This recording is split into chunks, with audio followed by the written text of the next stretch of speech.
Толку потребниот акцелератор на клиничката болница Штип со кој ќе се олесни лекувањето на онкоболните, со работа нема да започне ниту ова лето. Ова значи дека и 6 години од почетокот на изградбата на бункерот проблемите се уште се актуелни. Поради специфичноста на работењето на болницата и мерките за заштита, завршувањето се очекува во месец август оваа година.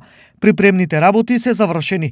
Во наредниот период по вонредната состојба се очекува интензивирање на работите. Вели Владимир Милошев, државен секретар во Министерството за здравство. Кога овој софистициран медицински апарат ќе биде ставен во употреба за пациентите од источниот региони пошироко е нова неизвестност, бидејќи во последните неколку години постојано има проблеми кои ја кочат и изградбата на новата зграда, но и веќе толку споменуваниот бункер. Овој проект не влијае на изградбата на клиничката болница и не е поврзан со градежните работи и роковите на болницата. Тврди Милошев. Сепак и да заврши изградбата на бункерот до летово, акцелераторот за зрачење тешка дека набрзо ќе биде ставен во функција.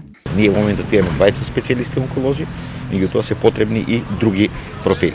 Треба информатичари, треба нуклеарен физичар кој што во моментот го имаме на специјализација, така да тоа е нешто кое што ќе биде, меѓутоа не во догледните.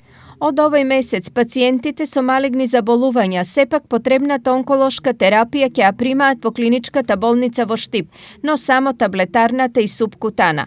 За останатата ќе мора да се почека активирањето на акцелераторот.